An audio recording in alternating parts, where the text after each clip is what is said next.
What's good, family? Great day to you and you and you and you. Come on, you know what to do. Tag and share, share and tag. Tag and share, share and tag. Invite people into the conversation on this evening. Tag and share and tag. Even text some folk. So glad to be with you here on this wonderful day. Something I don't always do, but I'm checking YouTube right quick. I know that it goes live there, but haven't checked it in a while when it's actually on live to see it. So this is kind of different. Tag and share, share and tag. Tag and share, share and tag. So glad to be on with you. We're getting ready to, of course, play, pray, and maybe even play a little bit.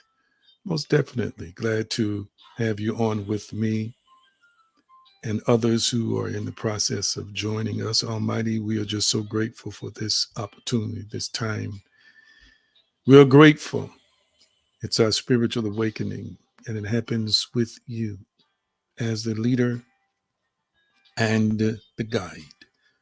Thank you today for waves and waves of glory, waves and waves of revelation, knowledge, waves and waves of love, waves and waves of insight that will elevate us and teleport us to higher dimensions and higher places. Your will be done in us, with us, and through us. And we just bless you today. In Yeshua's name, his power, his consciousness. It is so. And so it is. How is everyone? How is everyone doing? How is everyone doing? I hope you're well on tonight. How is everyone? Let me see if I can get to the comments so I can see who's on. Thank you so much for tuning in. And I am so, again, happy, honored, privileged to be with you. I'm trying to see the live feed on YouTube, and for some reason, I don't know why I can't do it. It ought to be streaming in both places. I guess whoever comes on eventually will let me know that they're on YouTube. Thank you so much. Thank you so much. How are you on this grand evening? Talk back to me. And of course, when you come in, let me know where you are streaming from. Let me know where you are streaming from on this wonderful day. We're tagging and sharing and tagging. I always like to remind you that you can follow me on the various social media handles that you see at the bottom of the screen. Don't hesitate to follow me on those platforms. I think we just dropped a video today, as a matter of fact. And so we always like to put out into the world and put out into the next dimension things that we believe are going to impact the people in a dynamic and powerful way. Just something to aid and empower you as you take this journey, empower you on this particular day. And again, I am excited and delighted to be with you. I hope that you've tagged and shared, and that you've shared and tagged. There's some things that I definitely am going to share with you. I'm preparing. I'm going to let a few more people jump on here before we get into our discussion on tonight. I hope and pray and believe that all is well with you and that all is well with your family on this particular day. It is a blessing, as we would say, to have health and strength. It is a blessing to have a sound mind and be in our right mind. It is a blessing to have relationship with God and have relationship with others. What a blessing it is. Tag and share, share and tag, tag and share and tag. I always like to remind you that no matter what you're facing, no matter what you're dealing with, no matter what you're going through, that Philippians chapter 4 reminds us that we can. And so we can, with the help of Yeshua, we can, with the Christ mind, do all things. And I want you to type it in the comment section. Two powerful words. I can. Come on, type it in the comment section. I can. I can. Yes, I can. Overcome. Yes, I can. Endure. Yes, I can rise above. Yes, I can navigate around, under, over. Whatever the situation requires, I can. I'd like to remind you that you're made in the image and likeness of an almighty creator. You are a thinking spirit of a spiritual class, of a spirit of a God species, a God class that is, that makes you powerful. I want you to type it in the comment section. I am powerful. And while you're typing it, I want you to decree it. While you're decreeing and declaring it out of your mouth, I want you to own it and I want you to feel it. I am powerful. Say it with me. I am powerful. Come on, say it with me. I am powerful. That's it. Say it. I am powerful. I am powerful. Own the power. Be the power. Share the power. You are already a possessor of that power. I am powerful. I am powerful. I am powerful. I am powerful. Some of you all ought to feel it coursing through your body from the crown of your head to the soles of your feet. You ought to feel that power. You ought to sense that power. You ought to know that power. Mic check, mic check, mic check. Just making sure that you can see and hear me well. Can you see and hear me well? I am powerful. I am powerful. I got a little sticker on. My 9-year-old put this sticker on me, asked me which sticker I wanted. So I'm wearing this sticker in honor of Austin tonight. He was handing out stickers from his little sticker collection. SpongeBob. I am powerful. I am powerful. Let me know if you can see and hear me well. Let me know if you can see and hear me well. Let me know if you can see and hear me well. So glad to be on with you. Let me know if you can see and hear me well before I proceed forward with what I want to discuss with you on today. Waiting on your feedback. Waiting on your feedback. And I hope that when you came in, you tagged and shared, and that you shared and tagged. If you tagged and shared and tagged, I want you to type in the comment section, I did. Type it in the comment section, I did. And I'm still waiting on the sound feedback. Let me pull out my phone. I got my phone here. Waiting on the sound feedback. I might have to go to YouTube myself and see, make sure that I'm being seen and heard. I know that you said you're powerful, so that lets me know that you could hear me. Okay, there it is. I had to look at myself. What's good, Pastor Joe Green Jr.? Good to see you. Good to see you, my brother. Appreciate you. Love you dearly. Love you dearly. All right, I've got the feedback that's coming in that you can see and hear me loud and clear. Wonderful, wonderful. Thank you for your responses. Now, I want to give you an announcement before I get into what I'm going to discuss with you. I'm going to put an announcement up on the screen. Are y'all ready? Tell me if you're ready for this announcement. Tell me if you're ready for this announcement. Want to see who ready. Want to see who ready.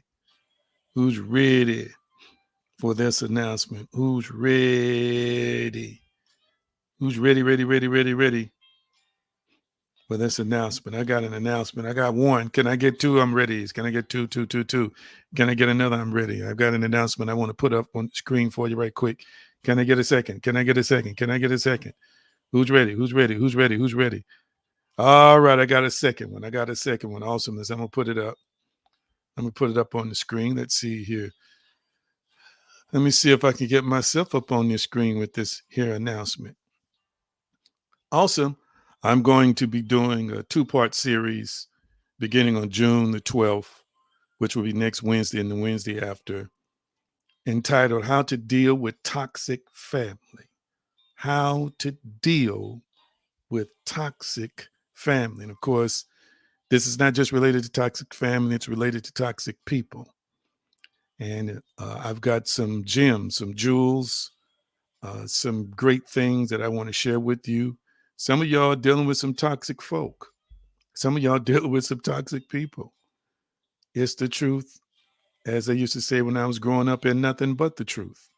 And so we're going to spend some time. We're going to make an event, and we're going to show up, and then we're going to invite people to show up. How many of you all know some toxic people in your life? Type yes or no. Do you know any toxic people? Type yes or no if you know some toxic people. Type yes or no. Do you know any toxic people? And don't lie, be truthful. Do you know any toxic people? Talk back to me, family. Do you know any toxic people? I don't see no responses. Maybe it's moving slow. Maybe it's moving slow between my module that I'm on. I got the first yep. Okay. A lot of times there are people that I talk to all the time and have for the last 3 decades who are part of toxic families, or they interact with toxic families or toxic people. And then, of course, some people themselves are toxic and they just don't know they're toxic. We don't use toxic like it's a bad word. It's just not something that's favorable. And so that's been on my heart. And when you come out of situations like this, it shapes you and molds you into the person you have become. And there are a lot of people who are living under the pressure and the strain of a toxic family or of toxic relationships with other people. I'm going to spend 2 teaching sessions, 2 teaching cycles on talking about how to deal with toxic family. I want you to show up, and I want you to bring as many people as you can with you. The time is up on the screen. I'll come on a little bit later in the summer for a reason. I might adjust the time back. And if you should ever like the time to be earlier, then let me know. I'll consider moving it up earlier. I know in the Eastern time, which is the time zone that I typically live in. I'm in Central for a while. It would have been an hour before now, but in the Central, it would be an hour before that. But anyway, we're going to do it at 8:30 Eastern Standard Time, which means 7:30 Central Time. And I want to share some vital nuggets to help you navigate these waters if you're dealing with toxicity in any shape, form, and fashion in your life. What y'all think about that? What y'all think about that? What y'all think about that? I hope you're ready for it. I hope you're prepared for it. And I hope that you put the principles that I share with you into practice. There are a lot of people who have had wonderful, wondrous encounters with the living God, and they go home to toxic families and fight. Or they're evolving, transforming, and ascending, but the process is stunted and halted because they're living in the midst of toxicity. And sometimes they themselves are toxic.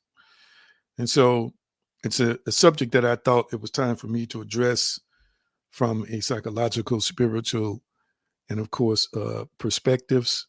So I'm going to spend some time discussing that with you beginning next week on Wednesday nights. Make sure you pull up a chair. Also, for those who are Patreon members, it's specifically the paid Patreon people, I know y'all on here watching me. I dropped a video for you today on how to create your reality. Did anybody see it? It's for the paid members only. It's part 1, creating your reality or create your reality. All right, now, if you haven't seen it, when you get off this broadcast, I want you to watch it. I want you to watch it. All right. Thank you. Somebody said, Hillary said she's going to watch it tonight. All right. I'm making exclusive content for people who are paying for exclusive content. It is powerful. All right. And it's going to be a multi-series. So that means I'm going to do several videos, probably dropping once a week, and just trying to help you understand and navigate through fallacies, lies, misconstruing, misinterpretations, you know, a lack of understanding, so forth and so on, as it relates to how the design works, the reality design works. And I know, again, I'm going to say this and I'm going to move on. I know y'all think that God is creating all your reality. That's only true to a certain extent. You are in partnership with the divine to create the world you see within yourself and around you. Period. You're a powerful spiritual species that was made and cut from the same, as we say, proverbial cloth. You are powerful and dynamic. You think that God is just doing everything and micromanaging your life. Is just not true. And people who live that way are manifesting results from that conception that they have of God. Period. So I'm dropping that series in Patreon. I want you to make sure you tune in. There are some things that you can see as a free member, powerful posts I put on there every week, and I'm constantly searching for powerful material to even share with everybody, including the free members on there. And we hope that if you've been free, that you eventually make a decision and leap to one of the paid tiers, because I'm going to be dropping nuggets and knowledge, and we're going to be talking about all kinds of wonderful stuff, including hot topics that are in the world right now. All right, let's put it up on the screen. Philippians 4:8, and then I want to just kind of touch on some things that I have already been teaching on. I want to tie a bow around some stuff as it relates to thinking logizomai, which means to calculate. That's the Greek word for thinking. So I want to ask you the question like I've been asking for the last few weeks. So I'm going to ask you the question today, to rate on a scale of 1 to 10 how your thoughts were today. How were your thoughts today? Rate on a scale of 1 to 10 how your thoughts were today. How were your thoughts today? How were your thoughts today? On a scale of 1 to 10, 10 being the best, 1 being the lowest, all right? It's honest, it's all subjective, so we don't judge you here. If you say a 1, we're not going to judge you. I'm not going to jump out of my seat. All right, we got some ratings coming up. Thank you for your honest appraisal of your own thoughts today. And let me say this to you. Let me say this to you as the ratings are coming in. The objective is not to feel giddy, glee, and happy every day. The objective is to be fulfilled. In that fulfillment, you can have happiness. Do you know that you can have happiness amidst sadness? Do you know that you can have happiness against low-level thinking or improper, faulty, when I don't want to say faulty, but low-level thinking? Let me say it like that. When I say low-level, I should say when your thoughts are challenging and when your moods may be kind of negative. Okay, when that emotion is negative. That's the better way of saying it. You can yet be fulfilled. You can yet be fulfilled. You can yet have balance. And the fulfillment comes from how you're anchored. And of course, if you're anchored in a clarity of self, a clarity of divine design, a clarity of where you fit existentially, a clarity of where you fit in the 11-dimensional puzzle, a clarity of who and what you are. And I say 11-dimensional because scientists in recent years have said that the brain can perceive 11 dimensions. And I know Christians think there are only 3 or 4. There are at least 11 dimensions. But anyway, I don't want to get into that. If you're balanced and you have fulfillment, when those times come, you know how to address those thoughts. You know how to address those feelings. You know how to address those emotions. You know how to address those difficult, challenging times. Things are going to pop up in our world. Death will pop up in our world. Things that we didn't plot or plan for will pop up in our world. Disappointment will pop up, and frustration.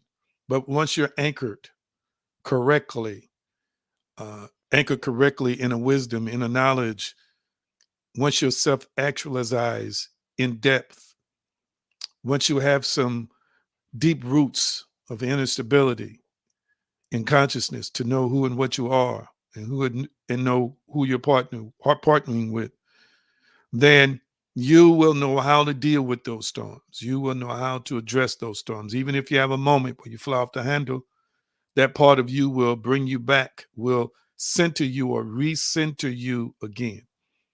Okay. So we've got to have intentions, plans for our minds. We got to have a mind plan. We got to have a mind plan or a plan for the mind. I've mentioned this before several years ago. So I want you to type it in the comment section, mind plan. Mind plan. Type that in the comment section, mind plan. Type that in the comment section, mind plan. And then I'm going to kind of share a few nuggets, and then I'm going to allow you to finish enjoying your evening. Mind plan. Type that in the comment section. Mind plan. The next thing I want you to type in the comment section are two things. Intentional thinking. That's it. Intentional thinking. Type it in the comment section. Intentional thinking. Type in the comment section. Intentional thinking. Intentional thinking. Psalm 19:14, let the words of my mouth and the meditation of my heart, be acceptable in thy sight, O Lord, my strength and my redeemer. I got to be intentional about my thinking. I got to be intentional about the things that I meditate on. I've got to be intentional about revelry. I've got to be intentional about my imagination. I've got to be intentional about the things I rehearse in the mind. Intentional thinking is thinking with intent. It's thinking with purpose. I want you to type again in the comment section, family, thinking with purpose. Type that in the comment section. Thinking with purpose. Come on, type that in the comment section. Thinking with purpose. Thank you.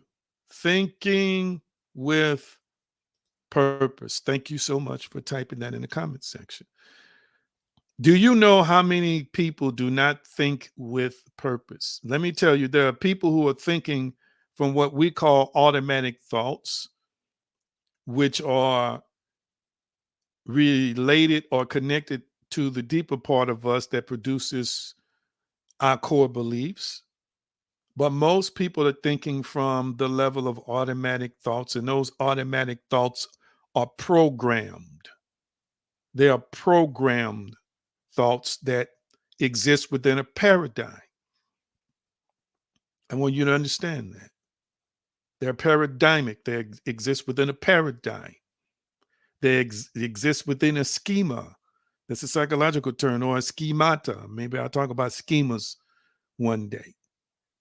So it's the reason why they do the same things over and over. It's the reason why their viewpoints or their angles are the same. It's the reason why their perception rarely changes, because they think from within that schema. They think from within that paradigm. They think from within that box. They think from within that perimeter.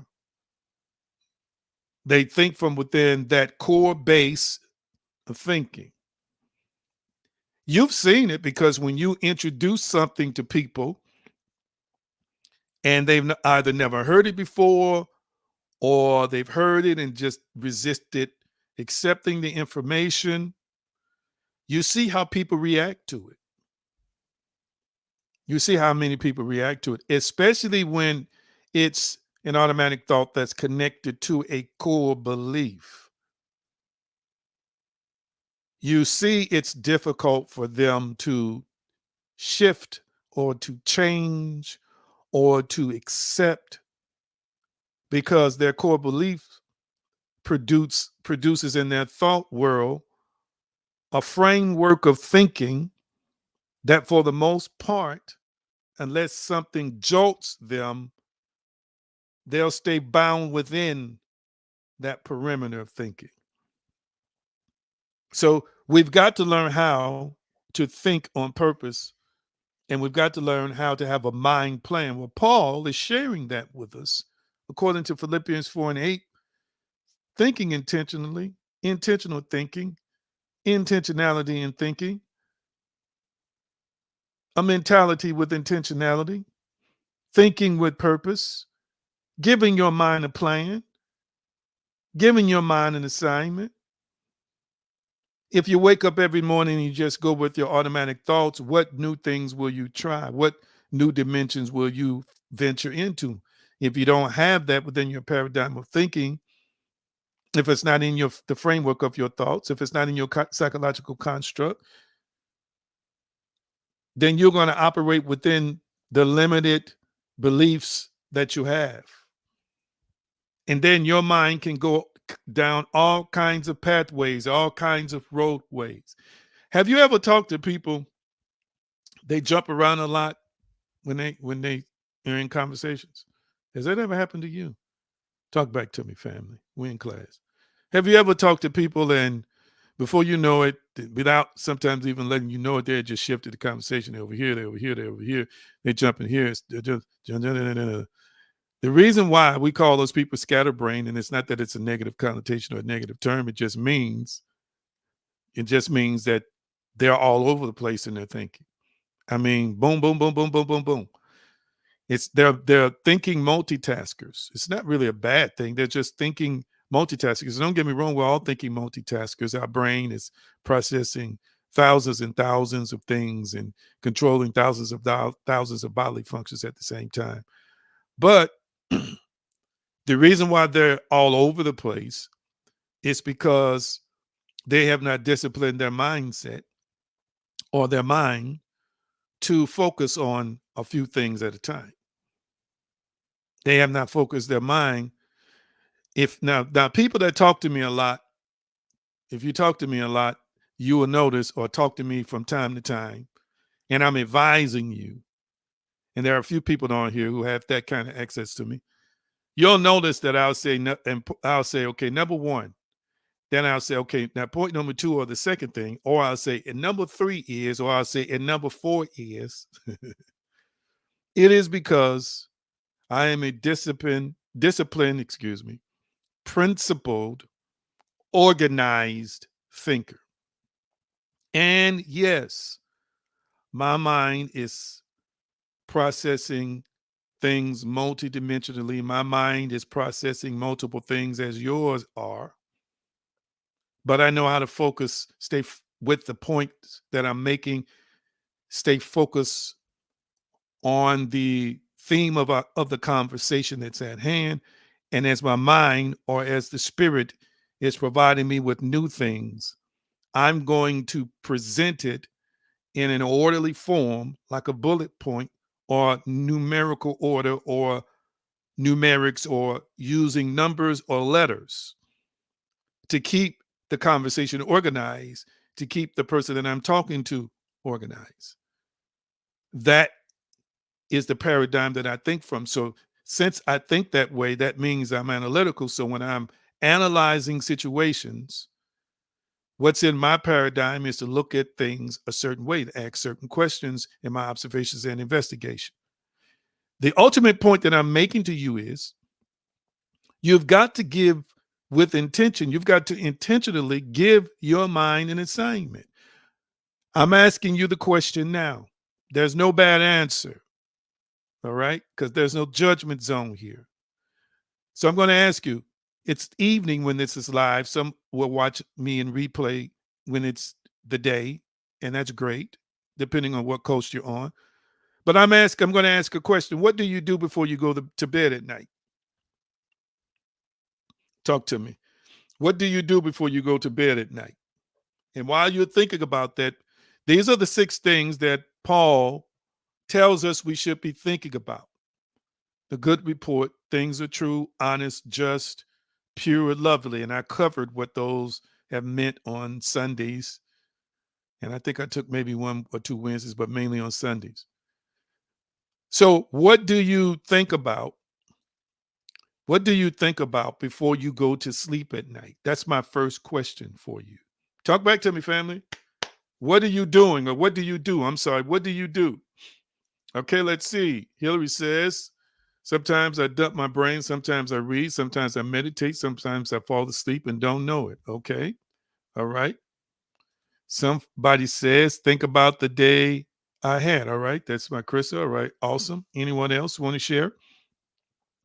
So, again, we have to be intentional about what we do before we go to bed and understand that many times the things that you take in or you think about before you go to bed are the things that you're going to impress on your subconscious mind.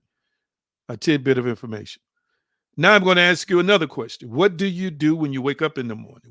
When you first wake up in the morning, other than passing gas, what do you do? Other than needing to pee. What do you do? What's the first thing you do when you wake up in the morning? Other than those two things I said, what's the first thing you do? What's the first thing you do? Let's see. Somebody said, check my phone and coffee. Okay. All right. Who else? Who else wants to tell me what the first thing you do when you get up in the morning? Tell me what you do. Tell me what you do. First thing you do when you wake up in the morning. Anybody else want to share? Anybody else want to share? The reason why I'm asking is because before you go to bed and when you first awaken in the morning are the most powerful times to set your intentions. They are the most powerful time to give your mind an assignment. Because before you go to bed, you're drifting, you are descending through the brainwave states down to delta, and you're in a highly suggestive state. And it's more likely to impress upon your subconscious, which I honestly believe is your spirit mind.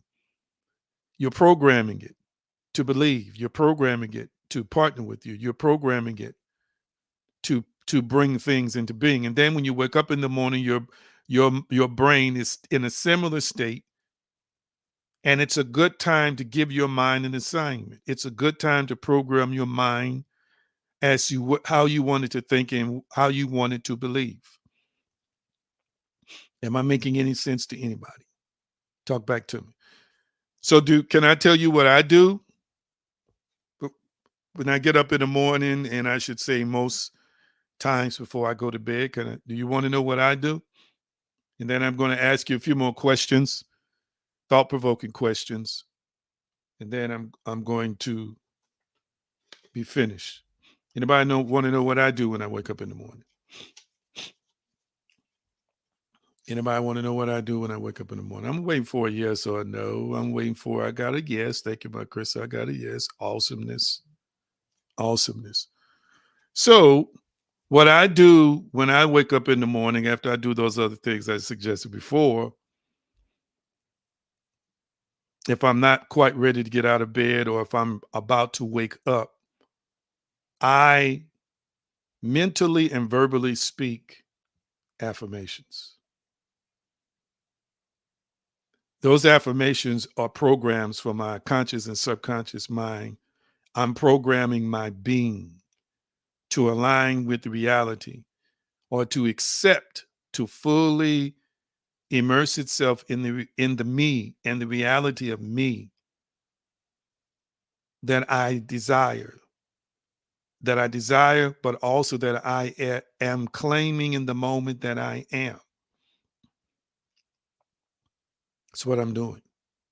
I'm doing it in a state where I'm highly suggestive, where there's not going to be a lot of resistance from the conscious mind because I'm just waking up in the morning. Although I used to wake up in the morning with a lot of thoughts, I used to go to bed with a lot of thoughts. I've had to learn how to control that because I am a sensational,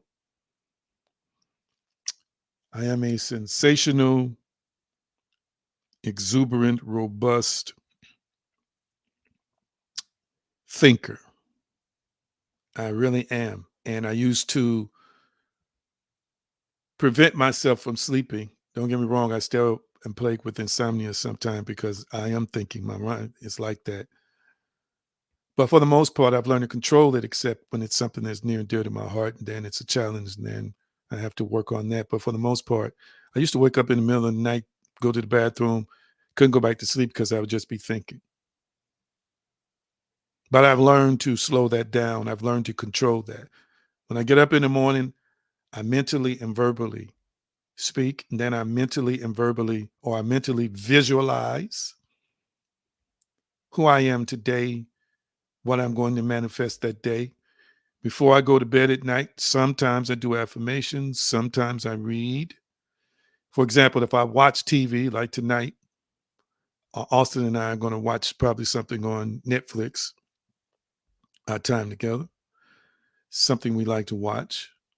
And I don't want that to be the last thing on my mind. So after I watch it, I'm going to pick up a book, or I'm going to look at an affirmation, or I'm going to look at a vision board on my phone. I have a vision board on my phone.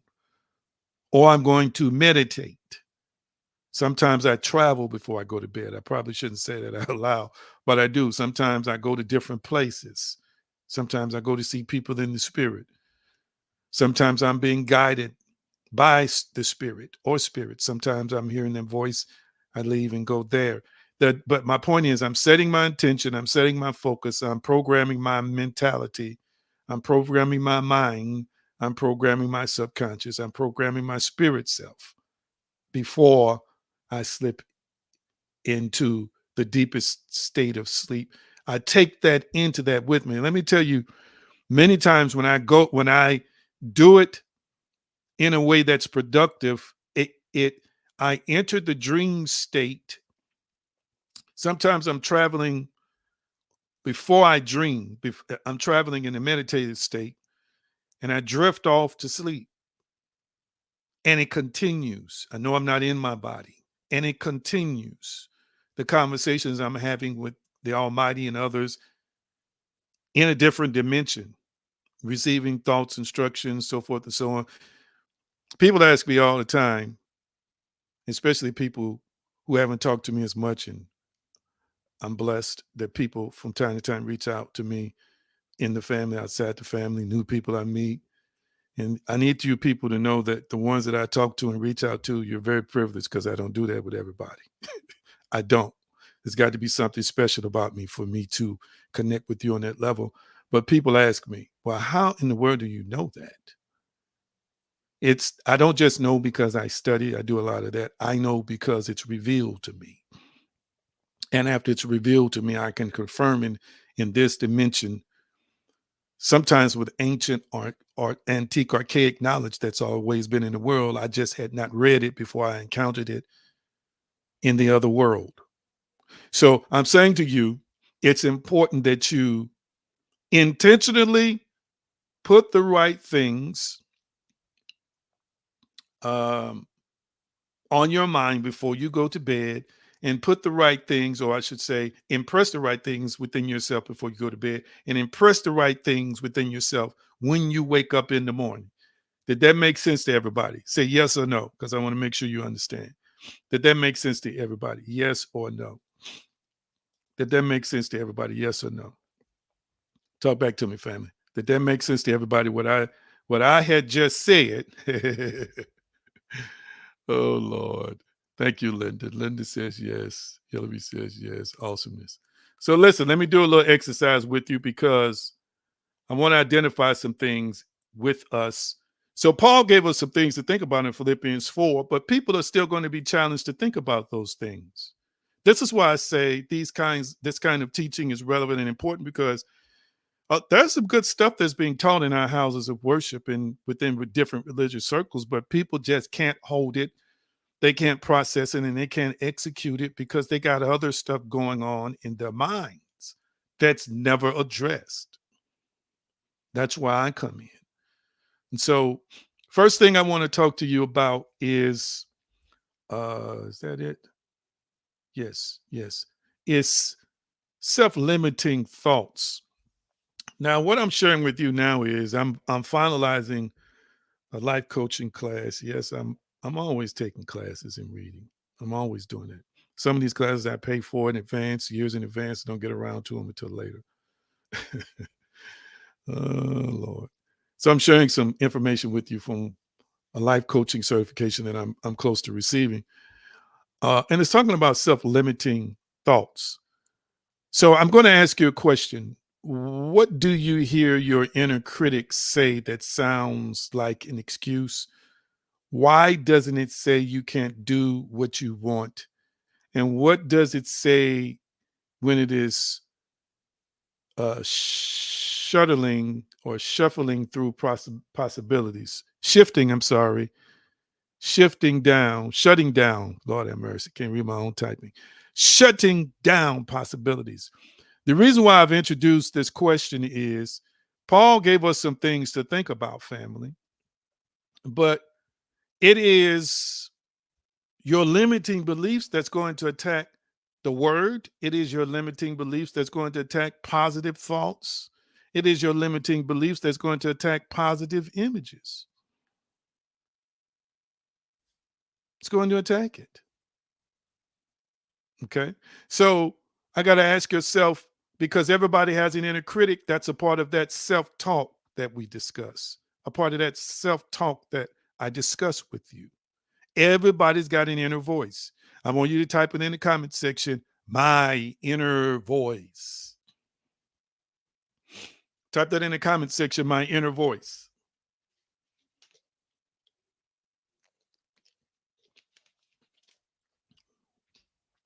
Yep, as if I got enough degrees and enough education. No, I'm constantly educating. I'm constantly upgrading. I'll do that until I step out of this body. My inner voice. Everybody's got an inner voice. And you know what? Your inner voice is talking to you while I'm talking to you. It's you, but it is the voice of you that you hear around the clock. Why did you do that? Why did you say that? Do you honestly believe that? You can't handle that. This is not you. Nope, that's just too much. That's just too much.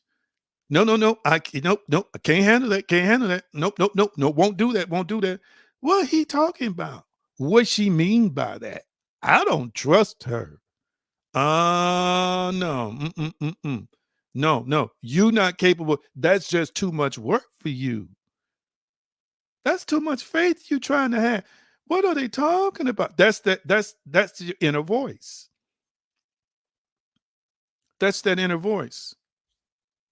That's that inner voice that's speaking to you. That's that inner voice that's talking to you. All right. So, what do you hear your inner critic say that sounds like an excuse? I'm asking you the question. Anybody, just jump in and answer. What do you hear your inner critic say that sounds like an excuse? All right. So, for example, when it's time to do something new or time to venture into a space or a place you've never been before, what excuses does your inner voice make? I'm going to switch over to comments so I can see if anybody commenting. Anybody want to comment? You got an inner voice. When it's time to stretch and try new things or do something that's uncomfortable, what excuses does your inner voice make? Many times when it's time to learn something new, learn something that's outside of our paradigm, or we encounter something that's outside of our paradigm, we make excuses. It's your inner voice that starts talking to you first. Okay, here's a good one from Hillary. You don't have enough time, money, help, etc. Woohoo! I just had a conversation with somebody about this, something like that earlier. That's good. See what Chris says. You don't know enough people for that. You can't do that. It's too much. That's good. That's good. Linda Nelson says that's too much for you. Wonderful. Y'all know everybody has got that inner critic. So why does it say you can't do what you want? I'm curious. Why does it say you can't do what you want? This is metacognition. This is us now analyzing our thoughts, paying attention to the voice of the inner voice, which can be an inner critic, like it can be an inner cheerleader. But we're paying attention to the inner critic because the inner critic is the one that produces and communicates limiting thoughts. So I'm curious, why does it say you can't do what you want? I'm curious about that. Why does it say that? What does your inner voice say to you about the things it says you can't do? Why does it say you can't do it? Why does it say you can't do it? Anybody want to share that with us right quick? Why does it say you can't do it? And then I'm going to go to the next set of questions. All of this is about self-limiting thoughts, self-limiting behavior. But I'm curious. Anybody want to chime in right quick? Why does it say it? Does it say you're not intelligent enough? Why does it say it? Why does it say it? Why does it say? What excuse does it give as to, you can't have what you want because it's saying you can't have what you want because, for example, it's saying you can't have that business because, or it's saying you can't have that type of a great man or woman because, or it's saying you can't have that type of a career because. What is it saying to you? What is it saying to you? All right. Somebody said because of what I've been told before. Okay. Okay. Okay. Because sometimes that inner critic will remind you of people in your own family who said what you couldn't do. All right. Linda says that's good. You've been through enough already. Yeah. Yeah.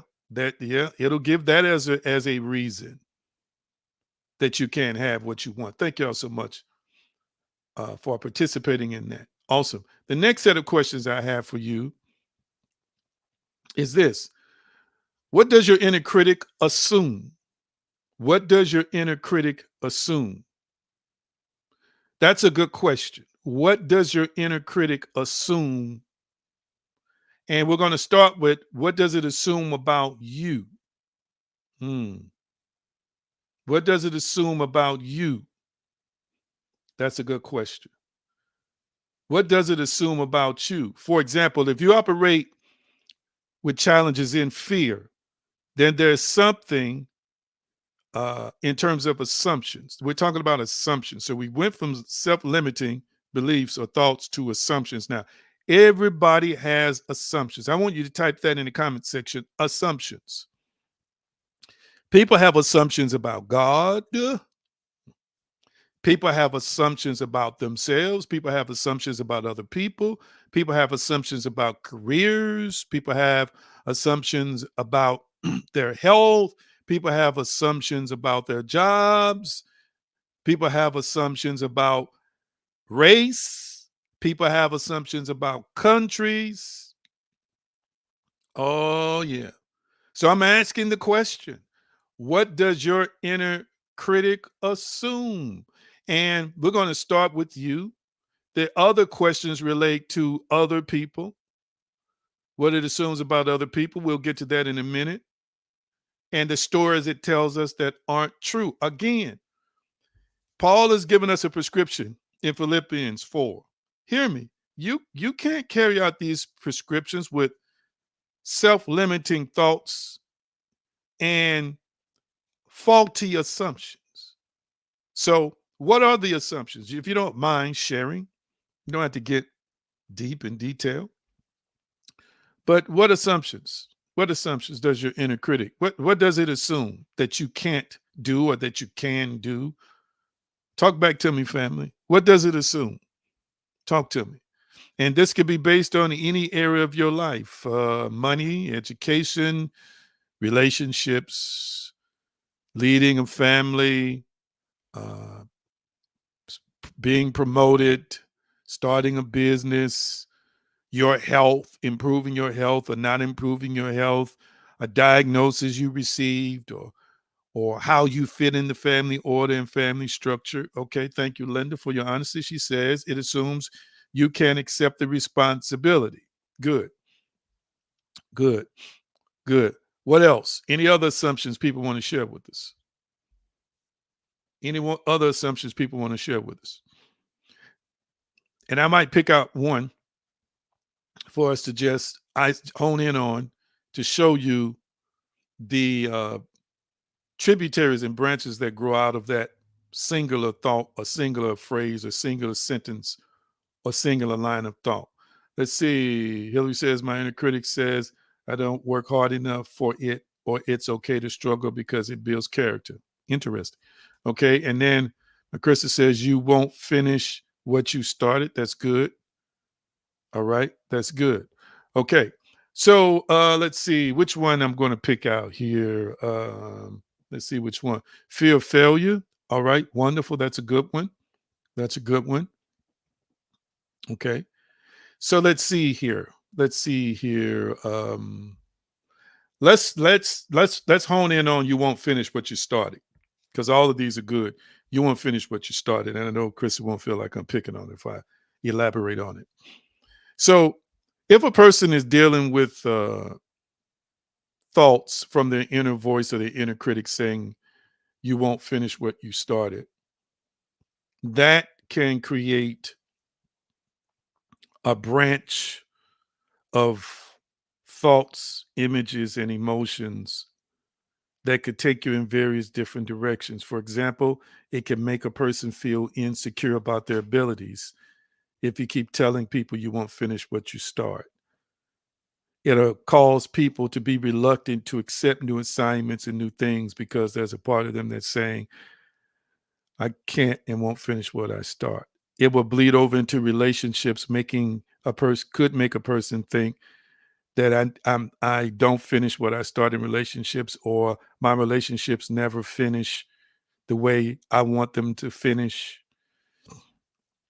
It could bleed into areas of your life that impacts your self-esteem, because if you don't believe that you can finish what you start, then there might be a part of you that feels that you're incapable of finishing what you start.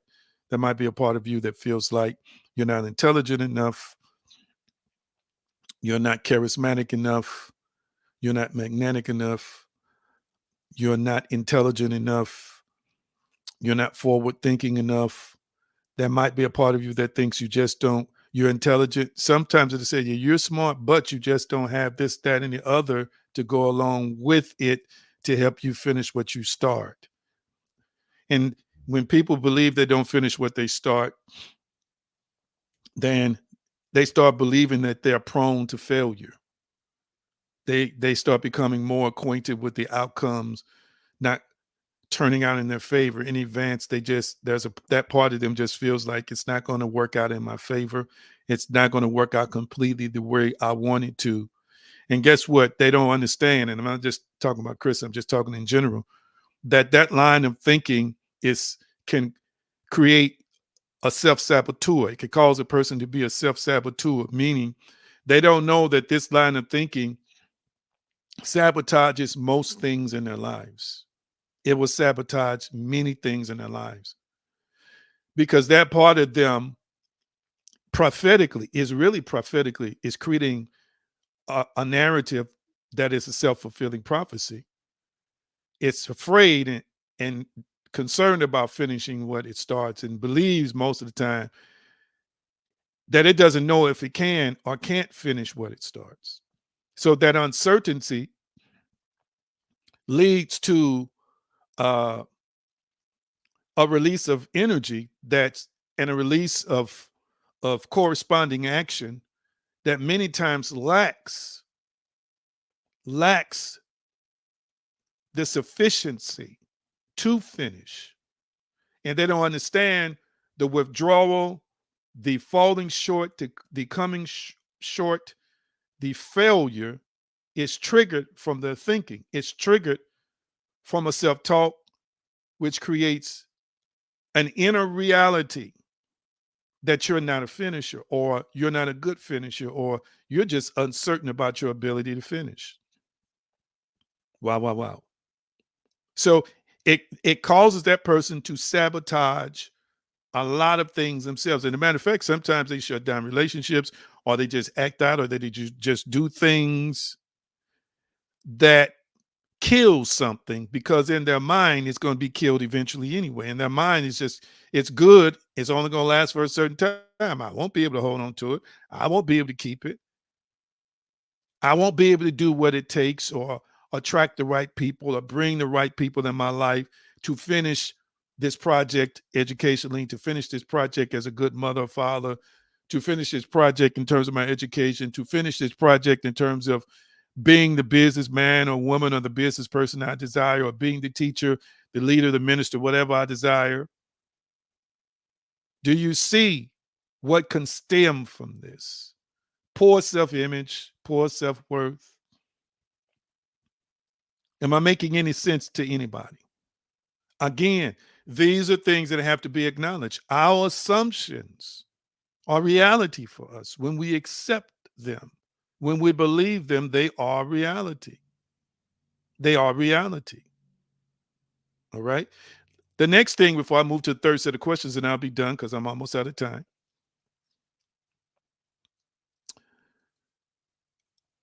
What do your assumptions tell you about other people? What do your assumptions tell you about other people? Now, this is good, and I'm going to go to the text for this. Some of y'all know on and off for a few months, some time ago, I did some teaching from Numbers 13, Numbers 14, children of Israel, and we just approached it from a diversity of angles: spirituality, mentality, imagination, faith, lack thereof, reality creation, co-creation, all that kind of stuff. One thing I want to present to you today is that when the children of Israel said, we are like grasshoppers, but they didn't just say we're like grasshoppers. They said we're like grasshoppers in their eyes. So they were referring to themselves feeling like they were grasshoppers to themselves, but they also said we're like grasshoppers in their eyes. And I don't know if some of y'all remember this because I've taught on it multiple times from different perspectives, but I said one time or several times when I was teaching that, who told you? Who told them they were like grasshoppers?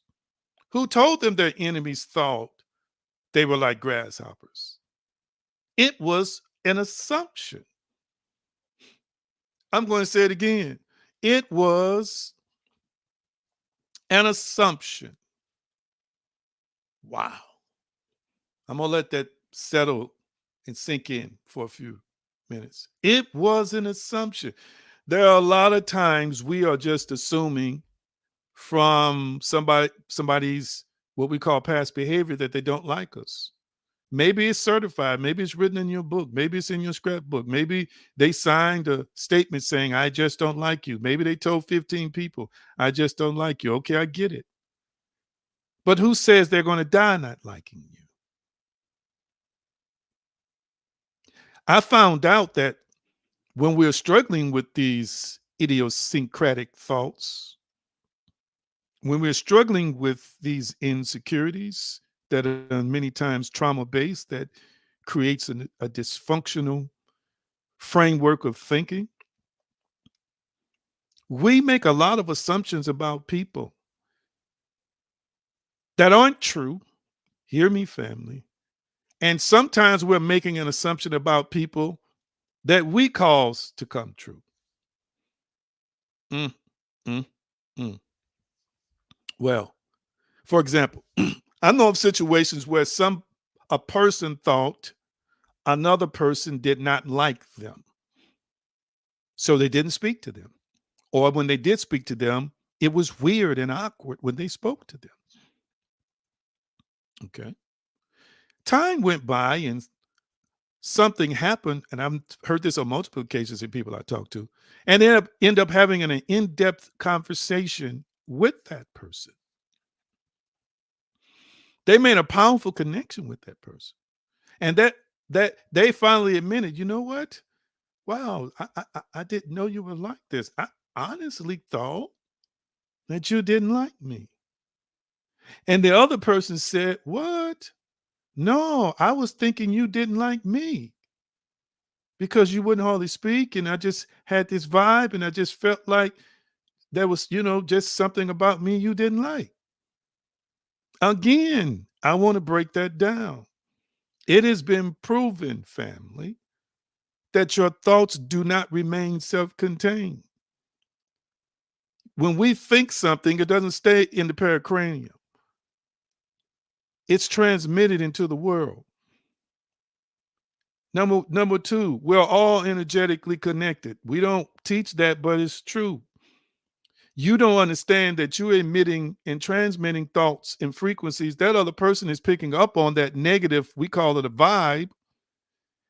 What we're trying to say is, I feel something coming from this person. We can't, if you're not in tune to know their thoughts like some folk are, then you're just, your body, your mind just picks it up as a feeling that's off or that's strange. I need you to hear me.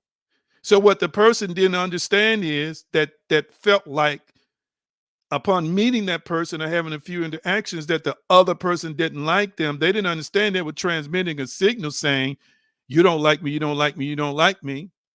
And the other person was interpreting that as a vibe, saying that that person that was sending the signal did not like them. Am I making any sense to anybody? So we've got these wild assumptions, and we talk ourselves out of promotion. We talk ourselves out of grand, great relationships. We talk ourselves sometimes out of some awesome potential romance. We talk ourselves out of long-term possibilities. We talk ourselves out of promotions. We talk ourselves out of business deals. We talk ourselves out of favor and all this other kind of stuff because we assume that that person doesn't like us or those people in those situations aren't for us. And the truth be told, even if they aren't for you, you have the ability to change it where they cannot stop you. And you also have the ability to change the way they see you and think about you too. Now, they have to accept it based on what you display. But I know people who've prayed and then meditated about a particular person, saw a different relationship, saw a better relationship that appeared to be sour for years. That when they decide to shift on the inside and believe that that person liked them, that that person had no issues with them, the relationship dynamic changed where that person came into alignment with what they prayed and believed. I hope I'm getting some likes and hearts because I can't see that on Facebook. Let me open my Facebook up and see if anybody liking what I'm saying because I'm talking pretty decently well right now. I'm talking pretty good right now. So we make assumptions. We make assumptions. I want you to understand that we live in those assumptions. And when we live in those assumptions, it is a reality for us.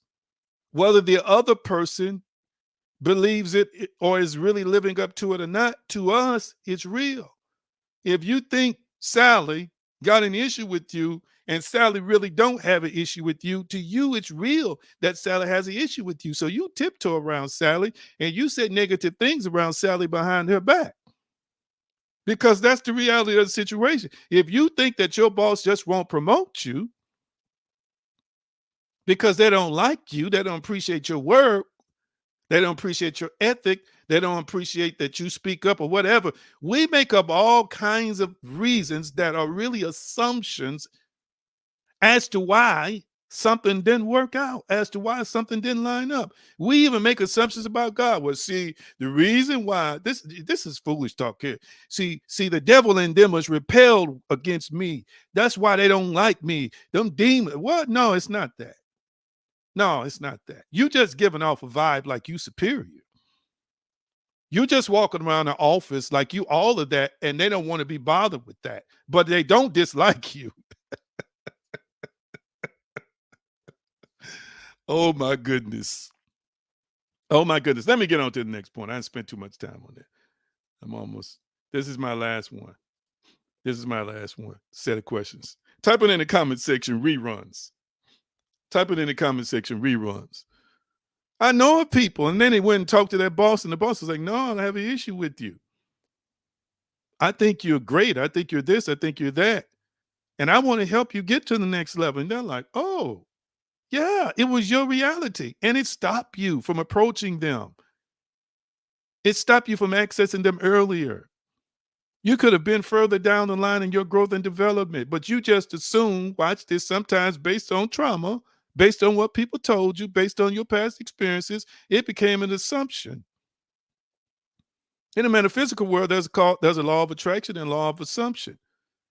And from the law of assumption, it is believed, and some of it is scripturally based, that if you assume a state of being, if you assume a thought, if you assume a belief, you become the belief and you manifest it in the three-dimensional world. Period. From assuming that you are successful, to assuming that you're a teacher, to assuming that you're a professional, to assuming that your debt is paid for, to assuming that you're prosperous, whatever it is. As he thinketh in his heart, so is he. You become that, and the world aligns with that. So if you're assuming negativity, negativity can show up, family, in your life. Rerun. So I'm asking you the question: what repetitive automatic thoughts have you been thinking for a long time? Some of you might want to answer the question: what memories do you replay in your mind over and over? And we don't want to hear those personal, deep stuff. That's not what we want. The last question is: what stories from the past, and the slashes it really means or about yourself do you talk about? Feel free to answer any one of those questions in reruns. Now, reruns, again, are repetitive automatic thoughts. In cognitive behavior therapy, they're called automatic thoughts. In CBT, they're called automatic thoughts. So these are thoughts, but they out of these 50,000, remember, in some, I just saw a statistic recently that said as high as 75,000. They keep changing, but 90% of those thoughts are repetitive that we have every day. And again, I'm gonna make it plain and simple. That's why many people eat the same kinds of meals month in and month out, because your thoughts are repetitive. And that's why when it's time to try something new, if it's not a part of your core framework, psychological framework to be adventurous, then you stay in the safety of the 90% of the repetitive thoughts and keep eating the same things and traveling to the same places and dealing with the same kind of people. That's what keeps you bound in that perimeter. All right. So the question is up, and you can take a shot at any of these questions in terms of reruns. So, what repetitive automatic thoughts have you been thinking for a long time? Somebody might want to answer that. Somebody might want to answer about the memories replaying in your mind. And let me say this. One of the signs, family, that we need to see somebody sometimes professionally. For example, if you've been raped or violated and you keep thinking about that. If you have a substance abuse and you keep a substance addiction and you keep thinking about that. Right? If you can't break the cycle on your own, if you don't know how to shift out of it on your own, break the pattern of those automatic thoughts that are binding you and keeping you in bondage, then that's when you have to step out to see somebody to who show you some techniques to help you look inside yourself, show you some techniques to disrupt these automatic thoughts. Okay. All right. Chris had mentioned step out of my comfort zone. Okay. So what are some automatic thoughts? Some of y'all got automatic thoughts about your weight. You're not talking about it. We can get real. Some of you got automatic thoughts about your appearance. Some of you got automatic thoughts about being a misfit. Some of you got automatic thoughts about being unliked. Some of you have automatic thoughts about feeling unloved and feeling inadequate. Some of you have automatic thoughts about feeling overlooked. You say to yourself, I'm always overlooked. People never recognize me for what I do. Some of you all have automatic thoughts that say you are an outcast. There you go. That say you're just misunderstood. That say that nobody gets you. Some of you have automatic thoughts that say, as soon as I run up on a good opportunity or get in the presence of a good opportunity, or almost have a good opportunity in my hand, it slips away. It slips out. Some of you are saying your automatic thought is, I always attract no good partners. I always attract partners that don't treat me right. Some of you have automatic thoughts that say, well, there aren't any good men, there aren't any good women. Some of you have automatic thoughts that say, well, God loves so and so more than he loves me. Some of you have automatic thoughts that say, well, God sees mother so and so. He just don't see me and hear my prayers. Some of you have automatic thoughts that say, well, I struggled this long and I'm just going to struggle till I die. Some of you have automatic thoughts that say, oh, that spiritual stuff is hocus pocus. It don't even work. Some of you have automatic thoughts that say, I just can't have that kind of faith. I can't grow in that kind of faith. Some of you have automatic thoughts that say, I've been victimized all my life and I'm just a victim and I'm just tired of being a victim. And so you just recycle and rehearse the victim mentality and victimhood over and over and over again. Some of you have automatic thoughts to say, well, I just didn't do good in school and I don't have an education. So because I'm not that smart, I can't get good jobs and I had to settle for what I can get. Some of y'all have automatic thoughts about just settling. You just settle for everything. You're in the grocery store. Your automatic thoughts tell you, well, you don't have enough money. Even when you do have enough money, you don't have enough money. So you just should settle for this. Some of y'all, you want to eat a particular food and you won't eat a particular food because, well, sometimes you just have to settle. I mean, do you settle all the time? Your automatic thoughts are telling you all the time, settle in relationships, settle with the way you look. Come on, just settle for the kind of low jobs you get. Just settle for not achieving your dream. It'll tell you, you weren't born with no silver spoon. And some of your automatic thoughts will say, hey, it's hard doing it by myself, and it's probably not gonna get done. I got to have somebody help me. That's another thing. Some of your automatic thoughts are, I gotta have some help. Don't get me wrong. Everybody needs some love and support. But I'm telling you right now, I know of many inspirational stories where people start doing it on their own. I was listening to the great Iyanla recently, and a lot of people don't know Iyanla has a law degree. Didn't know it myself. She said at 30 years old, she went back to college, went to college for 3 or 4 years. At about 34, I think she said she finished college and went to law school like another couple of more years. I think she said at about 36, 37, she finished law school and ended up getting a job. I think it was the Philadelphia Public Defender's Office, but she said while she was in college, her family would not support her dream. Her family could not see her going back to college at 30. They felt like she had to settle. But in her heart and her mind, she knew that there was greater for her. You know what this woman did? I think she said she had 2 or 3 kids. You know what this woman did? Took her kids to school with her. Night college. That's right. Took her kids, her children, to night college. Set them outside the room. They were trained. She said periodically she'd go out and feed them. She'd go out and check up on them. She said eventually it got to the point a man came by and he said, who are these children sitting out in the hallway? And she said, he peeped into class. And she said, those are my children. This man was some big wig in the school over athletics or something. He said, do you mind if I take these children down to the gym and work them out and, take them through some exercises? She was like, no. So then what ended up happening is this man occupied her children for the whole 3 or 4 hours she was doing her night classes. Are you hearing me? She eventually graduated. And she said after she graduated from college, that same college started a daycare.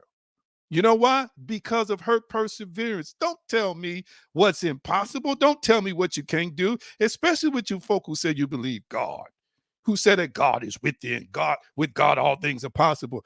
You keep having these automatic thoughts of, is it his will? Does he want me to do it? Yes, it's his will. Yes, he wants you to accomplish it. But if your thoughts keep telling you you can't, if her thoughts had told her, if she had listened to her thoughts from her family that said, you can't do this, you too old to be going back to school. Her family said, what? No, you got to give up on that dream. It's too late for that. She said, no. So she couldn't get nobody to watch her kids. So she took her kids with her and the door opened. I need you to hear me, family. Many times, most of the time when we step out on faith, the door will open to accommodate us, to align with our faith. But let me get back. Let me calm down. But if your automatic thought is, I can't, then you'll never know that you can. Lord have mercy. I just preached a little bitty message there. I didn't intend to do that. Any more automatic thoughts? Y'all sharing some good ones.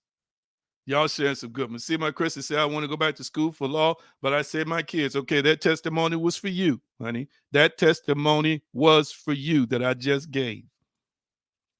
Anybody else want to share a few of their automatic thoughts that you've been thinking for a long time that's rerunning in your mind, or that's running in your mind like a rerun on television of one of my favorite shows of all time, Sanford and Son, okay, or these other reruns that Barney, MASH, whatever.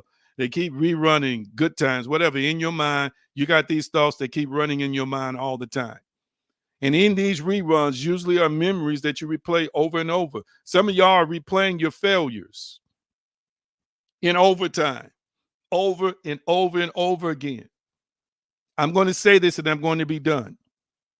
I know you're getting the message. I'm asking you these questions. We've been talking from Philippians 4:8, but you can't think on the things that Paul told you to think on if you're not effectively waging the war against self-talk, poor self-talk, the inner critic that is your inner voice. There is such thing called learned helplessness.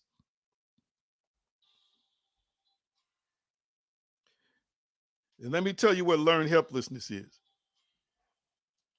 Learned helplessness is when a person basically learns to be helpless. They have trained their thinking and formed a paradigm around, I just can't do it. It's just not going to happen for me. I'm just incapable. It's just too much. Hear what I'm saying today. You can break out of that if you break out of that thinking. If you break out of those automatic, repetitive, rerun thoughts. I think it was just recently on the news. What was she, 80 years old? I think if she graduated from high school, I think it was high school. She had never graduated high school. Hear me, family. We are only bound by our thoughts. We are only bound by our personal beliefs. A lot of stuff we saying, we putting on God if it's his will. God is giving you permission to be great. So go on out there and just be great. Last but not least, she mentioned missed opportunities. Absolutely. Sometimes when an opportunity has gone by, many people convince themselves I won't get another chance. I wish I was getting some likes and hearts. I'm on Facebook looking now, I don't see none. We think a missed opportunity is a missed opportunity for a lifetime, but is it really? How many people have recaptured what they lost? How many people have thought they were too quote unquote old and a miracle manifested on their behalf? A miracle in the area of the thing they truly desired, they truly believed in, they truly wanted, and it looked like they missed it in the relationship. It looked like they missed it in education. It looked like they missed it in profession. It looked like they missed it in their finances. But they kept on believing. With God, all things are possible. And they kept on believing. They kept on believing that all things are possible to them that believe it. And some of them didn't know scripture. They just kept believing, oh, it's done. It's done. This is done. I'm doing this. It's done. Oh, I'm doing this no matter what. That inner voice, they condition that inner voice to accept. They condition that inner voice to possess the land. They condition that inner voice to own it. They convince that inner voice to talk to them in a way they say, oh no, this is finished. Oh no, this is done. Blah, blah, blah, so forth and so on. Are y'all hearing what I'm saying? Am I making any sense to anybody? Talk back to me. I'm gonna give you a testimony of how I am constantly evolving, but constantly conditioning my inner voice to live a life of abundance and just believe abundance. But if I'm making any sense, say yes or no. Talk back to me. If I'm making any sense, say yes or no. Talk back to me. And what I'm getting ready to give away, in terms of when I say give away, share with you, I want you to understand real quickly that it's not going to affect anything that happens after I share this testimony. I'm just sharing it to encourage you. But while I'm at that station, let me put the flyer back up again. I want you to tune in next week. Invite some other folks to tune in with you. Next week, I'm going to start a 2-part series on how to deal with toxic family. Some of you are from toxic families, are dealing with toxic people. And I'm going to do a two-part series, at least a two-part series. And I'm going to talk about it from a psychological standpoint. Then I'm going to give you some guidance on how to deal with toxic family or toxic people. Yes, the saints and church folk and everybody else have toxic people. Sometimes some of the most toxic folks in the world are church folk. Well, I didn't get no amens on that. And that's from the pulpit to the door. I know a lot of toxic preachers and bishops and a lot of toxic missionaries, a lot of toxic folk with positions. I know some toxic people who talk in tongues and don't talk in tongues. Amen. So I'm going to be doing that on next week. So I just decided the other day, a couple of days ago, and this is not going to nullify my testimony. Matter of fact, I'm going to give my testimony, and some of you all today or in the future, by unction of the Holy Spirit and the love you have for me, you're just going to do it because you do it anyway. But I'm just sharing it with you that I was looking at my Cash App, looking at finances, and I just said to myself a couple of days ago, you know what? I want to see my Cash App go off. I really want some money to come in by my Cash App. Yeah. And you know what? I said it and I believed it and I went on because I believe it in abundance. I believe that I have access to infinity, to endlessness at any time. I have access through God. I have access through faith. Do you know my Cash App is going off every day? Unexpected money from people I didn't even know was thinking about me. Why am I sharing this testimony? Because that once was a time my inner voice would have said, "Oh boy, you getting low. This is always the way it is. It's just a struggle. You need to do this, that, and the other." That inner voice, that inner critic would have just been just going in 1,000 words a minute. But now my inner voice is being conditioned to know faith. It's been conditioned to know that I partner with God to manifest the reality that I live in. Am I making any sense? I don't just use that with that, but I use it in other areas, things that I've started since I've been here, being a blessing to people through that natural products of my store that I'll share with you that I have, all this other kind of stuff. It's blessing me. But my point is I had to condition my inner critic to know what faith was, to know what authority was, to know what power was. So now there is no fear there. There's no reluctance. There's no drawback spirit, as the old folk would say. There's no withdrawal.